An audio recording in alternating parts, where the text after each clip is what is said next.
안녕하십니까. 또 오늘도 송상훈 기자님을 모시고 지금 대한민국이 어디로 가고 있는지 구석구석 살펴보려고 합니다. 날씨도 추워지고 지금 마가을에 쌀쌀한 바람이 어깨를 스치고 있는데 국민들의 마음이 더욱더 어려워지고 있는 것은 대한민국의 자유민주주의 이 체제와 시장경제 체제가 위협을 받고 있기 때문이 아닌가 생각이 됩니다.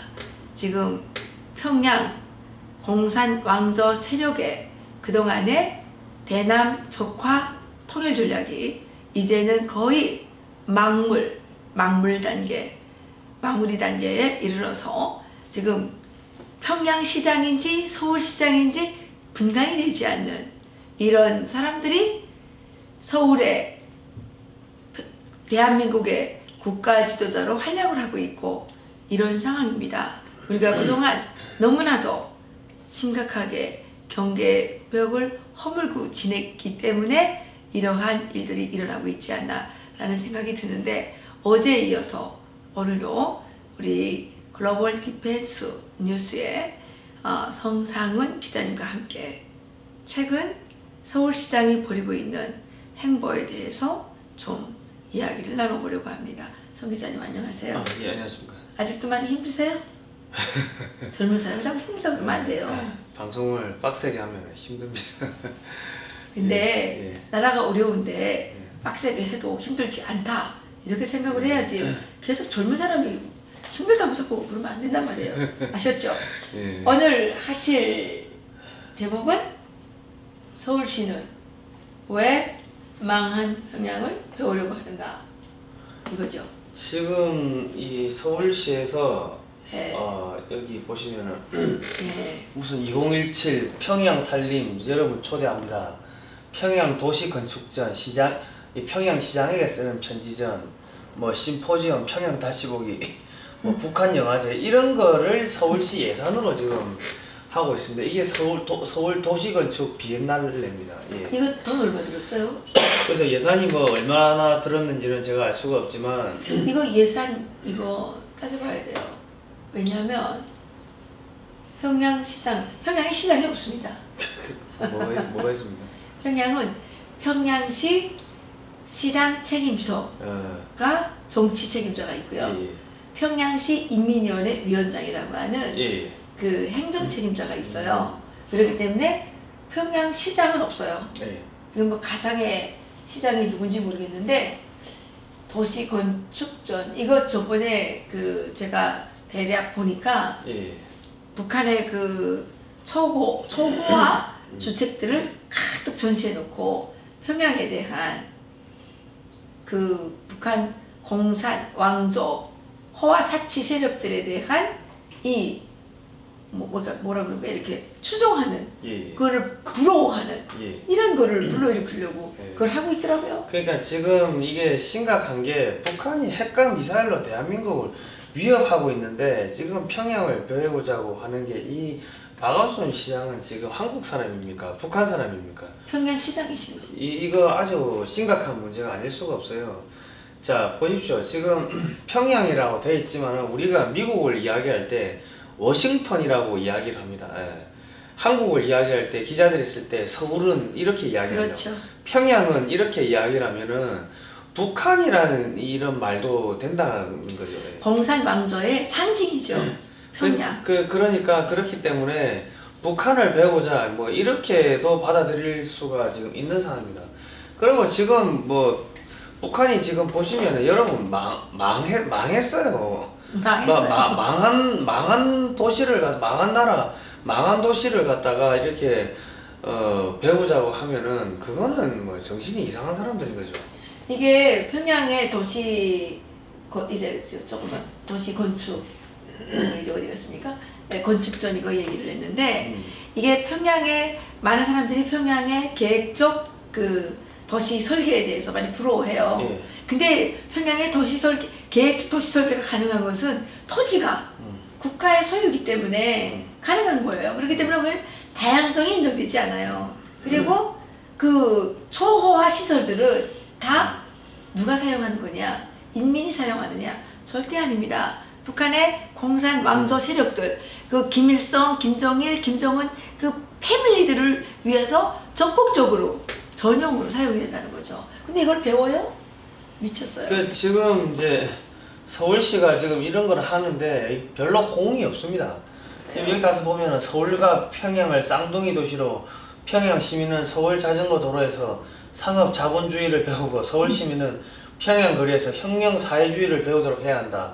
평양 인민위원장을 만나기 위해 노력해왔다. 정권도 바뀌었으니 남북 교류가 활짝 열려 이 같은 일들이 현실화되도록 할 것이다. 이게 누구 말이에요? 1일 국립현대박물관 뭐 서울관에서 평양 산림 심포지엄 중에서 이런 이야기들이 지금 나왔다고. 이건 누가 말한 거예요? 글쎄 이건 뭐 누가 이야기했는지는 모르겠는데. 박원순 시장이 말한 거 아니에요?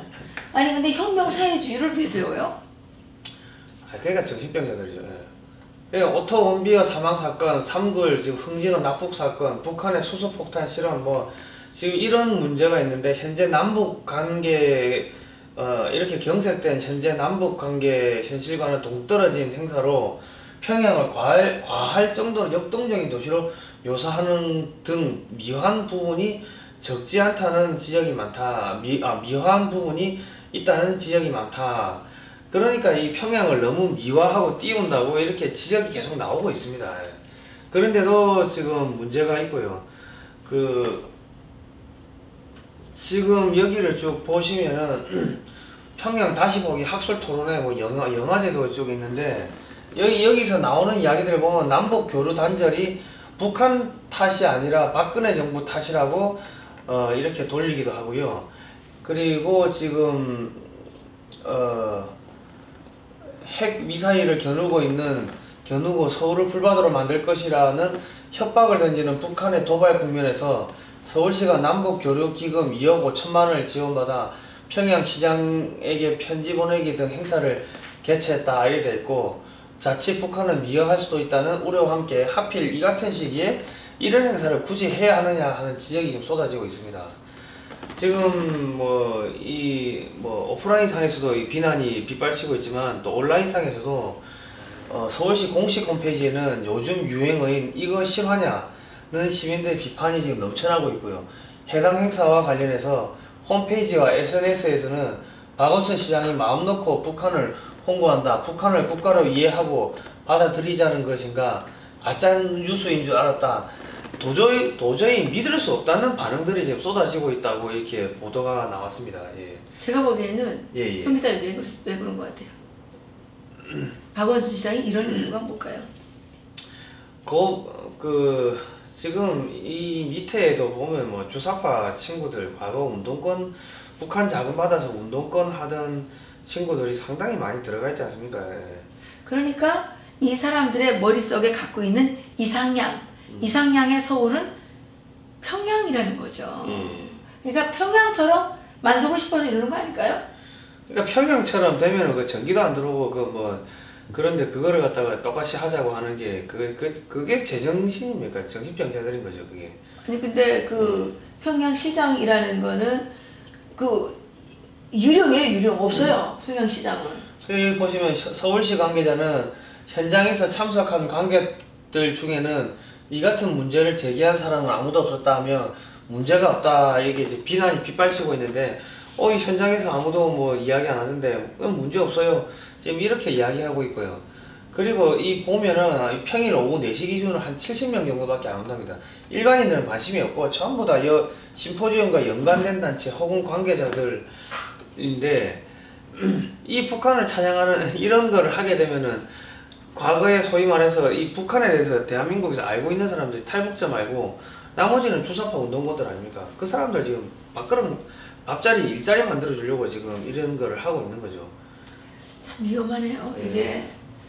이게 적국을 이렇게 적극적으로 홍보하고 이게 월남하고 똑같네요. 그러니까 지금 대한민국의 공안 국정원을 문재인 정권이 완전히 무력화시켰습니다. 그러니까 지금 간첩들이 계속 들어오고 있고, 지금 며칠 전에도 기사를 보니까 이 대테러 국무총리실 산하 대테러 대응센터에서 그 위험 인물이 5명이 들어온 거를 놓쳤다. 뭐 이런 기사가 났는데 뭐 인터뷰를 하니까는 아, 그거는 국정원에 협조받아서 해야 되는데 우리가 할 수 있는 게 아무것도 없다. 뭐 담당자가 그렇게 이야기했더라고요. 그 아무것도 할 수 없는 기관을 만들어가지고 그냥 공무원들 월급 주고 있는 거예요. 실제로 국정원을 해체해버리고 이게 사실은 이거는 국가보안법 위반인 거죠. 이런 행사 자체가요. 아니 그런데 뭐 아까 그 얘기 들으니까 지금 그 공보령 이거 우리나라의 이게 그 경호 치안 그 낮춰가면서 치안 관련해서 그런 등급이 뭐 한 단계 또 낮아졌다고 그러네요. 그러면 이건 뭐 트럼프 대통령이 오는 조건에서 그럼 트럼프 대통령이 한국을 패싱하고 중국으로 가야 되는 거 아니에요?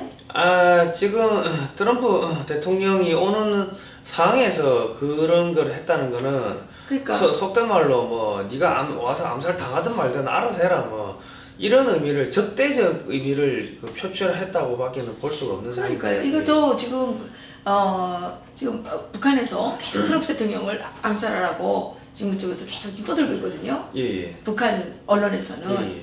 그 북한 언론은 북한 사람들을 상대로 하는 게 아니에요. 예. 북한의 노동신문이나 이런 언론들은 남한 사람들을 상대로 하는 거예요. 그러니까 지금 흥진호가 북한을 갔다 왔는데 그게 흥진호라는 배가 정상적인 어선이 아니라는 게 지금 자꾸 여러 가지 정황 증거들이 지금 드러나고 있지 않습니까?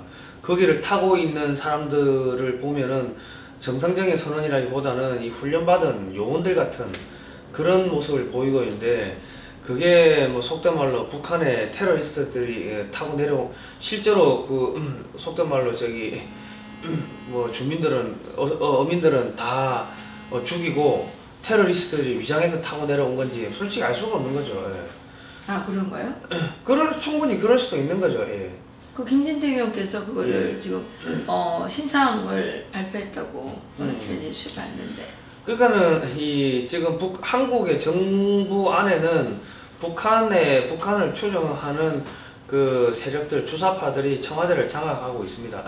그렇기 때문에 이 보안관리 국정원도 지금 다 무력화되고 있고 뭐 국무총리실에도 뭐 국가보안법 위반으로 2번이나 복역한 사람이 뭐 또 임명도 되고 그랬는데 그런 상황이라면 대한민국의 보안은 다 뚫린 거죠. 그렇다면은 그렇게 흥진호가 북한 갔다 왔는데 거기에 누가 타고 있었는지 속된 말로 북한의 테러리스트들이 그거를 타고서 선원들은 다 죽여버리고 타고 내려왔을 수도 없고 우리가 여러 가지 추측을 예측이죠? 아니 이게 왜냐면 우리 한국 사람들은 자꾸 착각하는 게 이 안보 문제는요 모든 가능성에 대해 가지고 일어날 수 있다고 생각을 하고서 접근을 해야 되는 거예요. 너무 안일하게 생각하는 거죠. 맞습니다. 나중에 몇 명 죽고 나가지고 아이고 내가 우리 그럴 줄 몰랐다. 자기 자식들 다 테러 나가지고 폭탄에 갈기갈기 찢어지고 나가지고 그런 이야기를 하면 그게 무슨 소용이냐고요. 근데 그 배에 탄 사람들이 울진 사람들이 아니고 예. 울산도 아니고 간포도 아니고 제주도 사람들이래요. 근데 수상한 점이 너무 많은 거죠. 지금 배에 선주하고 그 실제 그 배하고 또 상당히 뭐 지금 선명한 이게 클리어하지 않은 부분이 많고 또 그 배에 탄 그 선원들 있잖아요. 그 사람들은 또 뭐 제주도 뜨기는 울산에서 떴다 그랬죠? 그런데 울산 사람 하나도 없고 다 제주도 사람이래요. 그러니까 이게 보면은 이상하다 싶으면은 테러리스트라고 딱 간주를 하고서 우리가 그 사람들을 철저하게 조사를 할 필요가 있는 거죠. 그렇죠. 예. 그렇죠. 그거는 뭐 지금 당연한 얘기죠. 그러니까 지금 한국에 지금 미국에서는 한국에 지금 올 때 뭐 전용 헬기도 가지고 오고 전용 차도 가지고 트럼프 대통령 전용 헬기를 분해해서 싣고 온 다음에 여기서 또 조립을 하고 뭐 그렇게 수송을 하는 모양이더라고요.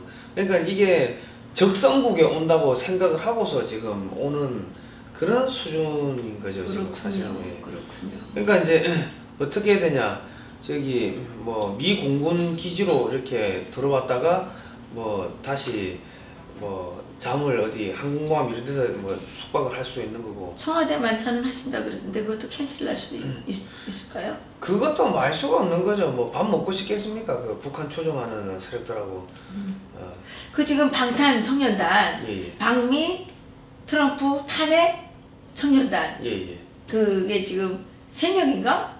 미국에 갔어요. 그래서 이제 트럼프 탄핵 그 기술을 예. 미국에 전수하고 온다고 그럽니다. 예. 예, 이런 상황 속에서 트럼프 대통령께서 지금 한국에 오시고. 근데 뭐 거기 입국해갔다가 붙잡힌 친구는 뭐 관타나모 수용소로 뭐 끌려간다는 그런 이야기인데 그 우리가 그리고 또 한 가지는 예. 우리나라의 그 햇볕을 지지하고 햇볕 정책을 지지하고 주로 평화 운동을 하는 예. 이런 세력들이 지금 국회와 여러 곳에서 지금 트럼프 대통령을 비판하는 이 세미나들을 쏟아내고 있어요.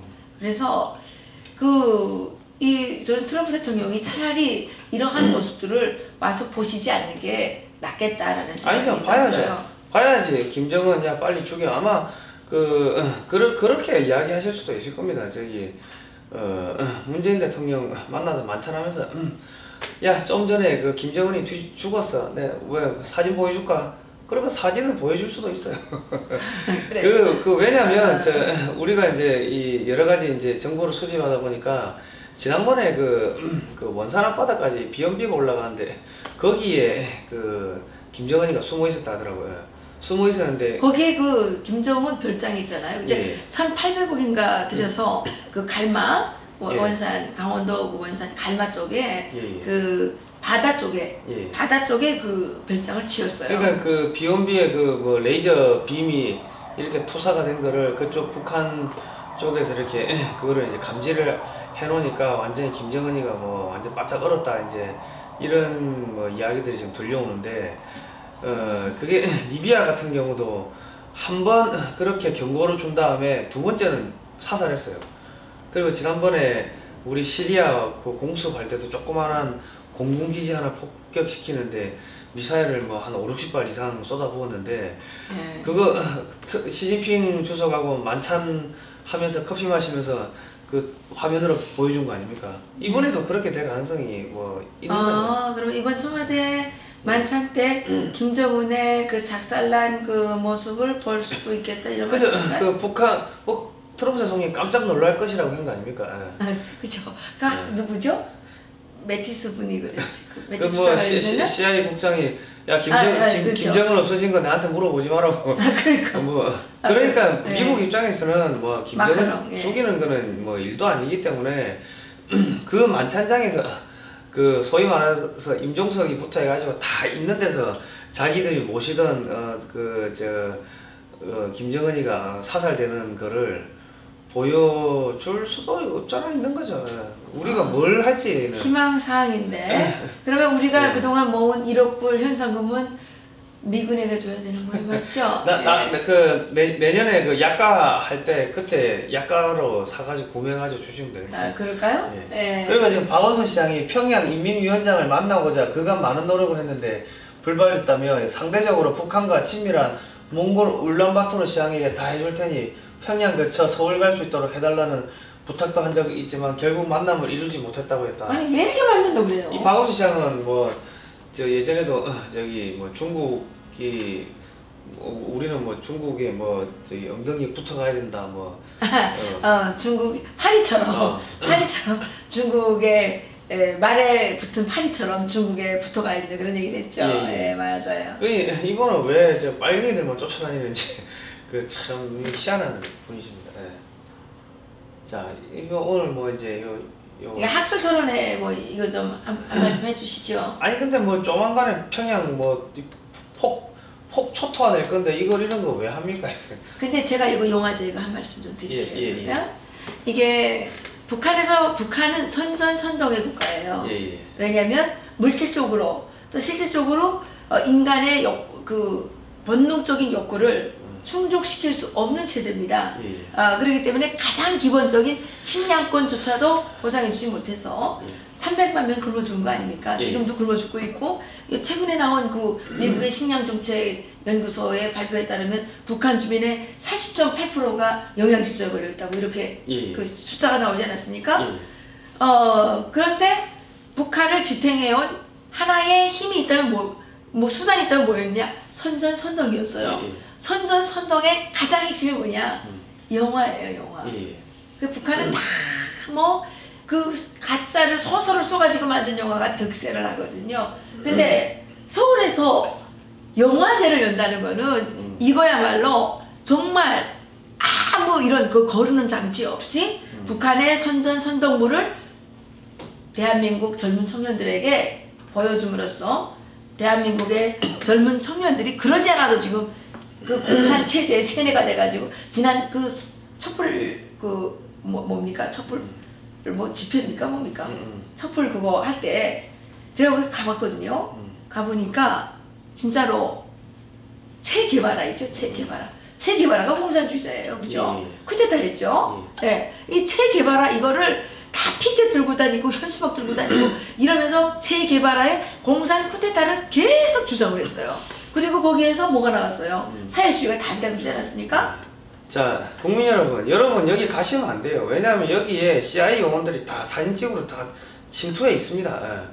여기 왜냐하면 여기 속된 말로 북한 추종 세력 아닌 곳은 누가 가겠냐고. 여기 가면은 사진 찍으면 다 찍을 수 있는데 그러니까 여기 가서 사진 찍은 것들이 그런 빅데이터 안에 들어가면 여러분 나중에 미국 갈 때 너 옛날에 이런 거 했었지 갔었지 앉아 있었지 너 북한 추종 세력이네 이렇게 해가지고 미국을 못 들어갈 수도 있고 미국 못 들어가면은 그게 유럽도 못 들어가는 거죠. 그러니까 그 사람은 인생이 젊은 친구들 인생이 끝나는 겁니다. 지금 대한민국에 들어와 있는 CIA 요원들이 저는 어느 정도인지 모르겠는데 그쪽 분야의 밝은 분에 의하면은 한 10,000여 명 정도 들어와 있다고 합니다. 그렇게 많이요? 근데 좀 더 들어와야 될 것 같은데? 아니 근데 또 본토에 이거 분석하는 애들도 있고 하니까 그러니까 이런 북한 이런데 북한 찬양하는 척 하면서 가가지고 열심히 사진 찍고 이런 거를 다 하니까 여러분 이런데 가지 마십시오. 촛불 집회고 이런 데도 가지 마시고 괜히 사진 찍혀가지고 인생 조지는 그런 상황을 안 맞았으면 좋겠습니다. 그리고 저는 정말 이 예산 있지 않습니까? 이게 박원순 시장은 빚도 많은 사람이잖아요. 그러면 이 돈을 자기 돈으로 산 건 아닌 거 아니에요? 그럼 분명 우리가 서울에 살고 있는 서울 시민들인데 저희들이 낸 세금으로 이거 했을 거란 말이에요. 세금이 얼마나 투여가 됐는지 이거 국회의원들한테 조사해달라고 부탁해야 돼요. 국회의원들이 알아서 하시겠죠. 아무튼 간에 여러분 이런데 얼굴 찍히는 순간 여러분 인생은 끝납니다. 요즘은 빅데이터 분석으로 사진까지 판독을 해서 읽어드리기 때문에 이런 거 잡아내는 거는 마스크 백날 껴도 맞아. 지난번에 그 촛불 할 때 그 얼굴 다 한대요. 위성으로 찍고. 위성으로 찍고 지금 무인기들이 수시로 날아다니기 때문에 그 30cm 정도까지 이 골프공이냐 탁구공이냐를 구분할 정도입니다. 그렇다고 그러더라고요. 그러니까 괜히 우리가 지금 이게 마세요. 유리천장 위에서 살아요. 이게 우리가 정말 조심해서 살아야 되고 또 정말 서울 시민들 이게 우리 서울시장님께 강력히 항의해야 될 것 같습니다. 왜냐하면 서울 시민들이 내는 세금은 평양을 홍보하라고 내는 세금이 아니고요. 평양시장이나 만나게 없는 평양 가공에 평양시장을 만들기 위해서 이렇게 애쓰라고 내는 세금이 아니거든요. 그리고 그 세금은 그 박원순 서울시장님의 용돈 주머니 용돈이 아닙니다. 그는 서울 시민들의 복지와 서울 시민들의 미래와 서울 시민들의 삶의 질을 개선하기 위해서 쓰라고 내는 세금들이란 말입니다. 그런데 이런 정말 국민의 혈세를 적국에 그것도 다 망에 빠지는 지역의 그런 도시를 홍보하는데 또 지역의 체제를 홍보하는데 사용한다는 이 자체가 이거는 완전히 정말 반국민적인 대한민국을 전복시키려고 하는 정말 반체제적인 이런 행위라고밖에는 생각되지 않습니다. 서울 시민 여러분, 정신 바짝 차리지 않으면 우리의 아이들이 평양의 공산 왕조들이 만든 지역의 체제에서 지역 속에서 정말 고통스럽게 죽어가게 된다는 사실 명심하시기 바랍니다. 오늘 정말 이런 중요한 이 일을 알려주기 위해서 수고하신 우리 송상훈 글로벌 디펜스 뉴스의 발행인 우리 수고 많으셨습니다. 고생하셨습니다. 다음에도 또 나오실 거죠? 이제 이거 빨리 하셔야 돼요. 이것이 우리 송 기자님이 조국 대한민국을 위해서 할 수 있는 마지막 봉사라고 생각하세요. 감사합니다.